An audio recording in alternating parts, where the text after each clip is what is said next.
I bet you didn't know this fatal statistic. Over 2/3 of Amazon FBA private label stores that fail do so because of poor product selection. Amazon FBA private label is still one of the best online businesses that you can start in 2024, but you need to know exactly what you're doing in order to find success. In this very video, you're gonna learn exactly what I look for in a product, what the best categories to sell on Amazon are, and I'm gonna give you a step-by-step guide of how I vet product ideas and product opportunities. And finally, you're gonna learn all about where to source products from. So what makes a good product? When you first start looking for products to sell on Amazon, you wanna stick to relatively strict criteria. So the first thing should be the price of the product, because you don't want to sell products that are too cheap and you don't want to sell products that are too expensive. My price range when I look for products is between $30 and $120. This seems to be the sweet spot. Now there's a whole bunch of other things that you need to make sure that your product has before you go ahead and start sourcing that product. Let's talk about them now. The first point is that products that you source should be able to fit in your microwave oven. Now that might sound comical, but this is a fact when it comes to selling on Amazon. You don't want to be shipping heavy, bulky products. Products that you pick should be able to fit in your microwave oven, and they should all be within the large standard size tier on Amazon. That's going to reduce your shipping costs as you get your product sourced overseas and shipped to the United States, and it's going to reduce your Amazon FBA fees, which Amazon charge you on every sale you make for the fulfillment of the product. In a nutshell, that means that your product should be below 18 by 14 by 8 inches, and your product should weigh no more than 20 pounds. Next, we don't want to be selling products which are fragile and break easily. Now, when it comes to sourcing products from overseas, your products are coming from overseas, namely China, to the United States, and then they're landing at the Amazon warehouse. This is the Amazon fulfillment centers.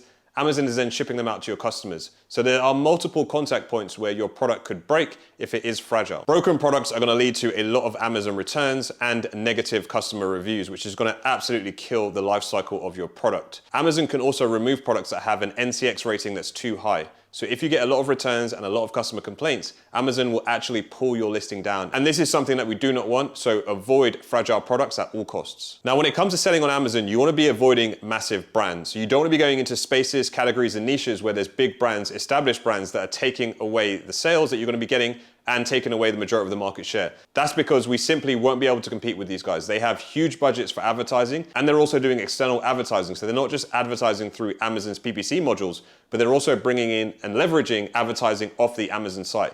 It's gonna be super hard to convert on these guys. It's gonna be super hard when you're targeting with ASINs. A lot of these established big brands are gonna have tons of reviews on Amazon. So it's just a space that we wanna avoid. I'd much rather go into categories and niches where there is a lot less competition, no big, no name brands, so I can stand out from day one and start getting sales. Another area of products that you really wanna avoid are seasonal products, especially if you are a beginner and you don't really know what you're doing. For example, hot tubs for the summer months do extremely well, but for the rest of the year, the sales are subpar. So you really want to avoid seasonal products, and instead you want to go for evergreen products that sell all year round.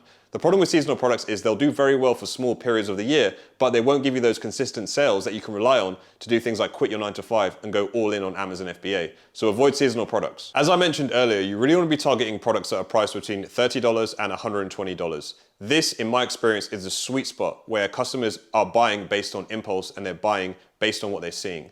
Now, if you try to sell products below $30, you're gonna have a hard time making sure that the product is profitable. Your margins are gonna be super low, and Amazon FBA fees are gonna eat up a lot of the profit that you're gonna make.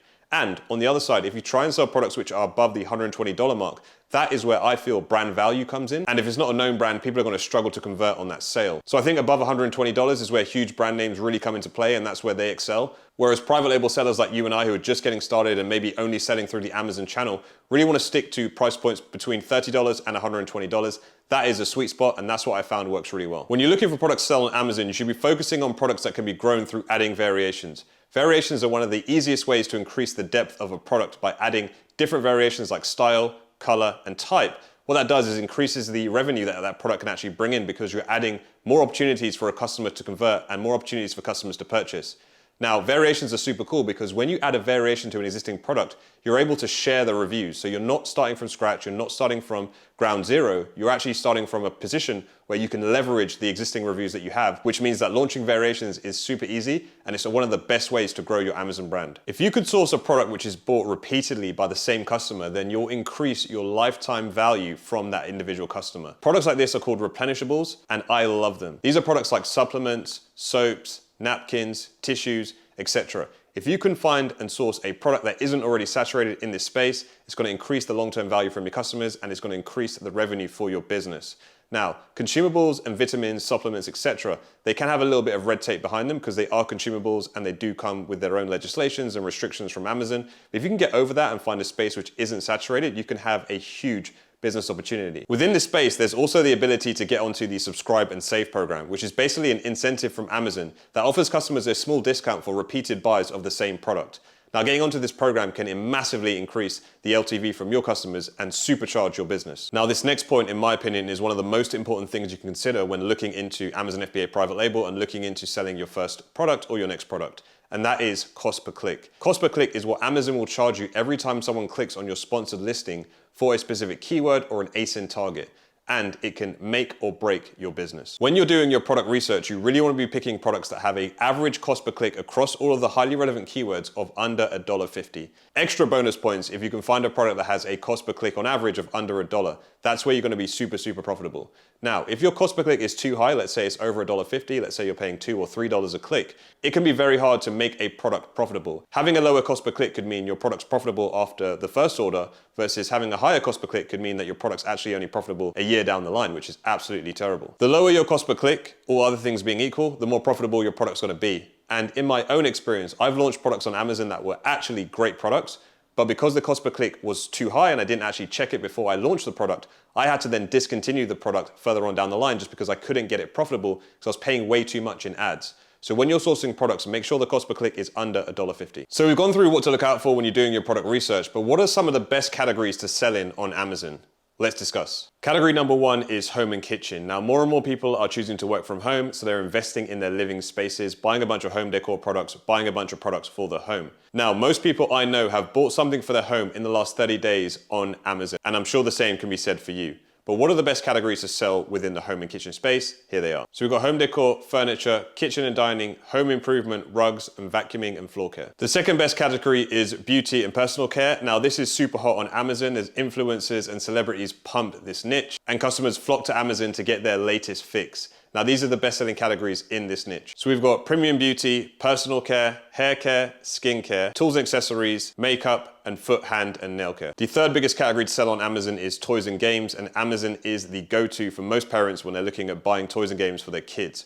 The most popular subcategories in this space include play vehicles, ride-on, sports and outdoor, STEM and learning, and stuffed animals. The fourth biggest category on Amazon is health and household, and this space has seen a massive influx of more and more people becoming health conscious and prioritizing spending on their health. There's also a lot of replenishable products in this space, which mean that if you sell these products, people will buy them over and over again, which increases the lifetime value you can extract from a customer. Examples of subcategories in this space include laundry, dishwashing, OTC medication, vitamins, diet and nutrition, and baby care. The fifth biggest category on Amazon is baby, and it's no surprise that parents spare no expense when it comes to their babies and spending on the Amazon platform.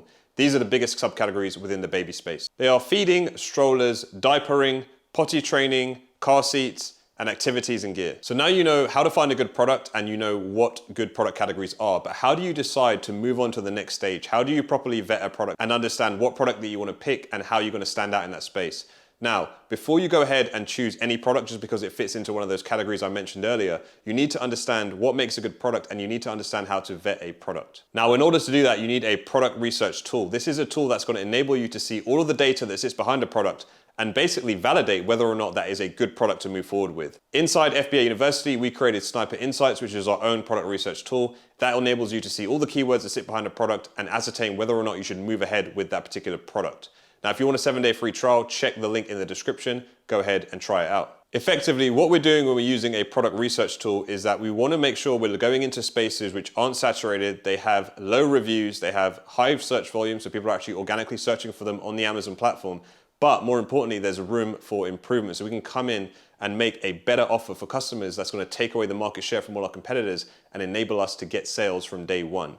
Now, let's go through a step-by-step guide on exactly how to do product research. Step one is to come up with as many product ideas as possible. Now, when it comes to Amazon, the hardest thing to do when you're starting off on your product research journey is divorcing your ideas from what actually works on the Amazon platform. Now, the chances are super slim of you picking a product that you know and finding success with selling it on the Amazon platform. 99% of the time, you're going to be selling products that you don't know. So instead of forcing ideas that don't work just because you know them, trust the data and use your product research tools to find existing opportunities that stand out that you can sell on Amazon. What you want to do is get really good at eliminating bad products very quickly instead of always trying to find that winning product, that home run product. Now, the perfect product to sell on Amazon doesn't exist. The chances are there's going to be things about products that you find that aren't going to be quite right. There's going to be things like the search volume might not all be there. The cost per click might be a little bit too high. The average reviews might be a little bit too high. No product is going to have everything perfect. So you need to make a decision based on what you see in front of you. And the best way to do that is use the product research tools and trust what you're seeing. Some of this is going to be a leap of faith. So you're never going to be 100% sure about a product that you want to launch on Amazon.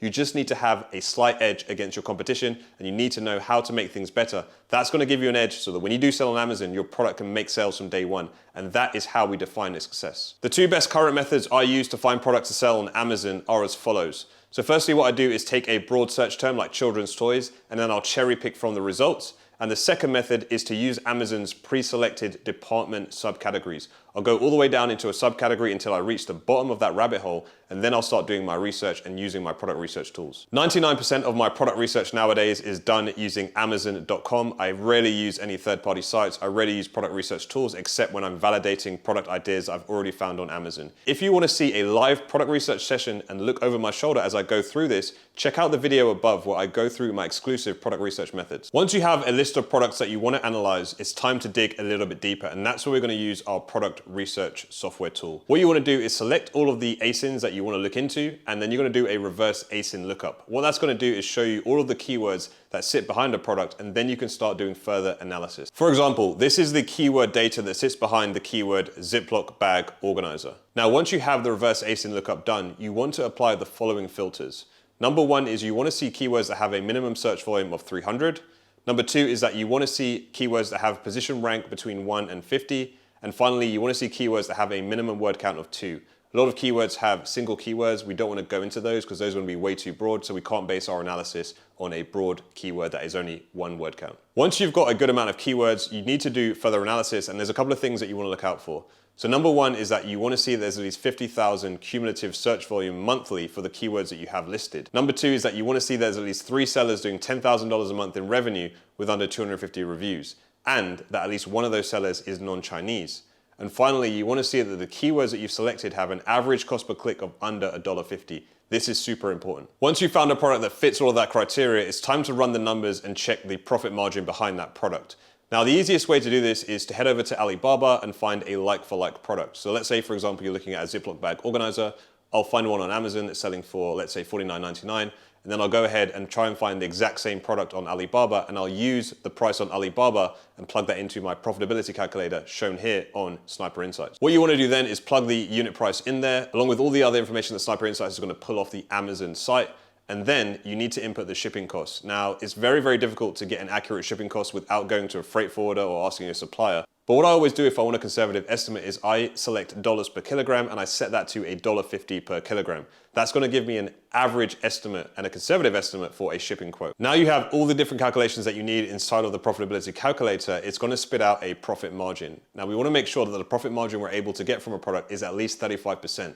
Because that means after PPC, we're still able to make a decent profit. If your profit margin is sub 30%, it can be difficult to be profitable on the Amazon platform, and I would tend to avoid these types of products. Step 4 is differentiating and improving your product. Now, once you've checked out that all the numbers work and everything's all good, you need to think about how you can improve the product. You don't want to just go ahead and sell the exact same product that's already being sold on Amazon, because then you're going to be competing on price and reviews, of which you're going to have neither because you've just started on the Amazon platform. Now, the easiest way to differentiate and improve a product is to look through the customer reviews and look at what customers are unhappy about. And look at what customers are happy about. You want to keep what they're happy about and you want to change what they're unhappy about. For example, on this Ziploc bag organizer, this customer is making a complaint that the regular size rolls did not fit. And this is a huge issue if people are going to be using this product day in, day out. If I was launching this product, I'd work with my supplier to make sure that regular rolls did fit. And I'd go a step further and include a graphic on my main listing showing the regular rolls fitting in my device.